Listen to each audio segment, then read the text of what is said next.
7 years ago, I embarked on a gaming expedition that has led me down a path of sleepless nights and irate rants, but despite all of this, I have returned for my 4th volume of Rare, Unique, and Hidden Gems on the Nintendo Switch. Here's a breakdown of my scoring system if you're wondering how these titles stack up into words. Today I'll be showing off 5 more tantalizing titles to tickle your nether regions, so won't you be a dearie and blow up my likes, or if you're feeling defeated but oddly entertained by my dad jokes, show me some jock support with a subscription, will ya? These ballers can't stand the testes of times without you. Now that the cringy puns are done, I'll attack these gems with my best foot forward and my pelvic floor supported. Game on. With all that preemptive grandstanding, you'd think I'd start off strong with something that conveys power, support, and girthiness. But unfortunately, my doink is softer than expected. My partner in crime, Alan C6277, recommended this one, but I already crowned a winner for my PS5 giveaway, so I at least wanted to give a shout out. Released physically on August 30th of 2024, and by that time had been acquired by and published by Devolver Digital, this collection was a fun triple threat to the gaming world. With the first physical release of Gunbrella and 2 follow-up gems called Gato, Roboto, and the physical-only release of Throttle, my doink wasn't so soft after the full Monty. Although not as rare of a compilation on Switch, the fact that Gunbrella made its brick-and-mortar debut and Throttle didn't get a digital release makes this at least unique and sought after by many collectors. With 3 titles ranging from a Meowtroidvania, action-adventure platformer, and a top-down arcade shooter, we get a compilation worthy of gaming voyeurism. Let's go take a peep at a review. The most firm and rigid selection starts off with Gato Roboto. As simple as this appears to be, it renders depth and adds just the right amount of charm to make controlling your cat Kiki an unforgettable excursion. 6 hours doesn't overstay its welcome, and the sense that you are playing an 80s-inspired Metroid-style game sells it for me. This black and white pussy cat really delivers as a great addition to this collection. It's the whole kit and caboodle, if you will, and puts the purr in perfect. 7.5 out of 10. Advancing, we have title number 2. Funny, it wasn't raining too many baddies to constitute a full-on deployment of a Gunbrella, but the concept was cute, I guess. Now you'd think with a splash of color and a story of revenge, you'd have a banger on your hands, and although fairly entertaining, I wasn't quite as aroused playing it as I thought I would be. Usually, you'll find me skipping dialogue scenes like a high schooler skipping gym class to avoid taking showers, but in this case, there were conversations I somewhat cared about with a dash of humor, and it added to what I found to be a very light revenge story. Gliding, ziplining, and repelling bullets with your Gunbrella were nice uses of the imaginative tool you possess, and gives you a game flow that felt worthy of some time.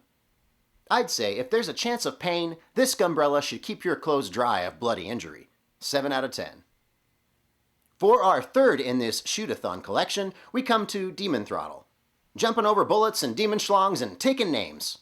As you dive into violence for little other than a petty kiss, you quickly might ask yourself if your choices are validated. Way back in 1985 when Marty McFly learned of time travel, I learned of a little game called Gunsmoke. I always thought it was brutally difficult until I stumbled across this one. Mostly because of the one life that is bestowed upon your jealous, gunslinging boyfriend. I love the NES-style capture, but I was blown away so many times you'd think I was that damn plastic bag from the movie American Beauty. It's not a walk in the clouds to complete, and most likely you'll die at least 666 times. It's truly a trial and error type of game, but dare I say it's worth the death count. I'll give this one a 7 out of 10. I know my tower could use some defense when it comes to my intentions, but while I ponder the female brain, I'll explore the male brain with a title geared toward gratuitous gratification. A relatively new indie title released physically only in Asia on July 10th of 2025 piqued my interest, especially when I heard that it was banned by Nintendo of America physically and digitally. It was published and developed by Paper Dog, and I think this one will rise in popularity as a collectible game. I bring you this one today because I see it as an unpolished gem, especially if you enjoy the popping of fresh zomcorn. Add a dash of roguelike elements, and you have a recipe for addiction with a healthy amount of screen lag once you near the end of stages. Now, let's open up this calvarium to expose the brains behind its operation. If you've ever wondered what a zombie climax might look like, complete with grinding, look no further. Now for a cute little rhyme that describes some of the exploits. Fling out helpless victims into the hordes and shoot approaching victims for rewards. To its core, there are plenty of moments like this to appeal to a dark crowd, but ultimately the tower defense is spot on in its leveling system and only falls a little short with its presentation.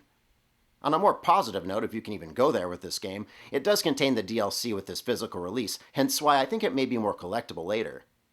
As mindless as it is to play, and as brainless technically as well, I am forced to give this a 7.5 out of 10 because I just couldn't stop sacrificing Japanese schoolgirls who literally take one for the team.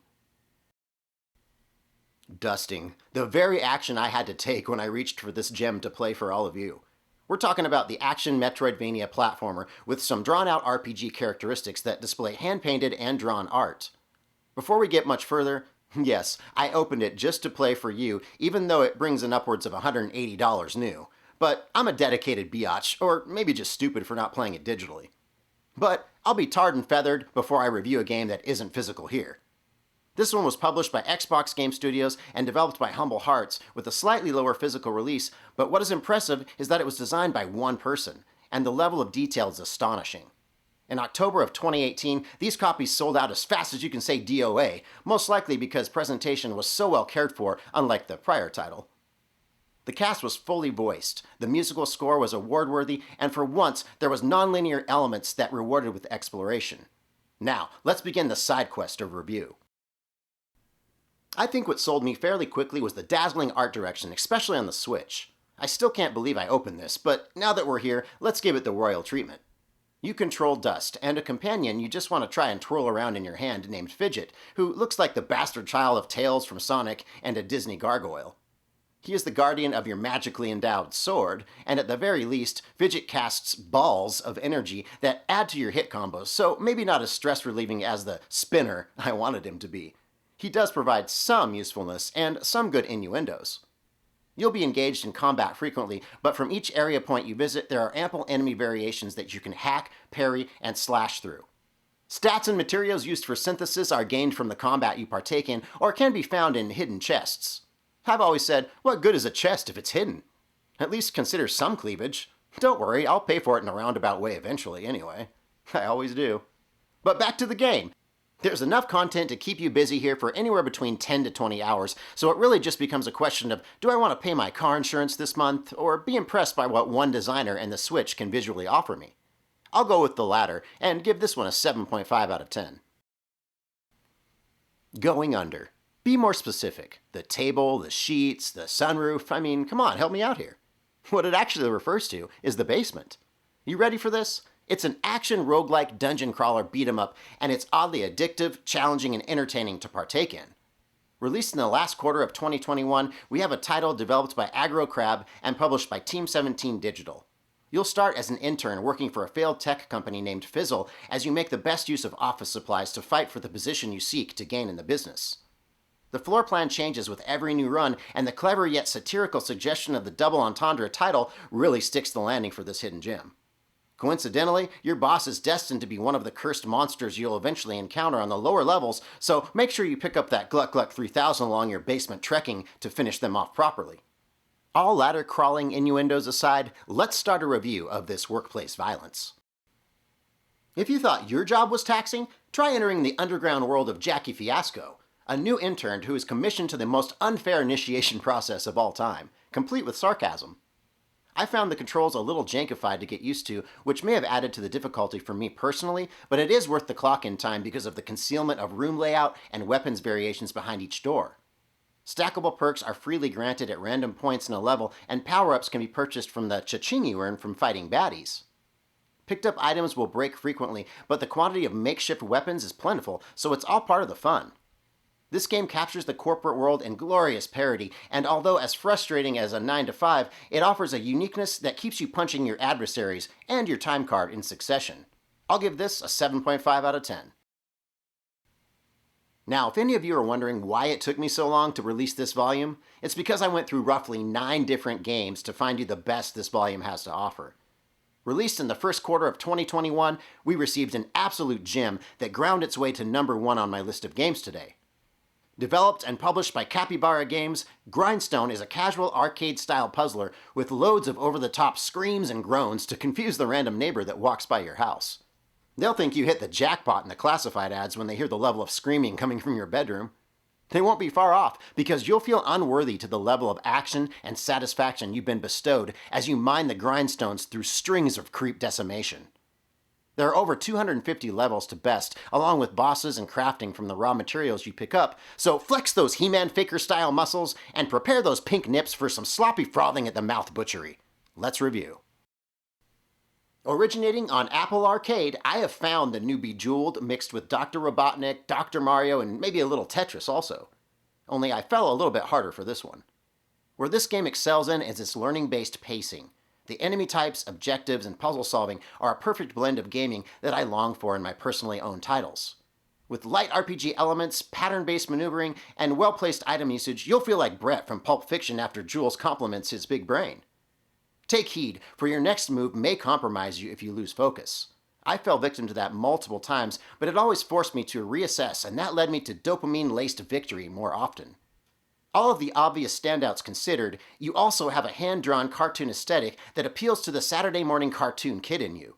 There's really no way to convey and describe how much fun this is until you get that controller in your hands and you just let it crank your brain shaft a bit. Maybe not as intricate as, say, a deck-building roguelike, but definitely as captivating. I say it's one of the best exclusive puzzlers on the Switch and worth every bit of the $35 price tag you can find it for. I'll be crowning this one an 8.5 out of 10 and a grind session you won't soon forget. Beautiful. There we go. Volume 4 down and 6 more to come before I end this series of reviewing. I hope I brought to your attention some of the games worthy of a spot on the shelf of fame in your collection today. Hey, if you like these videos, don't be shy, make a comment or like, and my eagerness to compose the next installment will increase tenfold. Now, my hands are like sweaty balls to begin the next volume for all of you, so I'll get started on the process, while all you have to do is fill your eyes and ears with my nonsense. But for this, I say thank you because you've truly made a difference to this under-the-radar reviewer. We'll catch up soon. Cheers!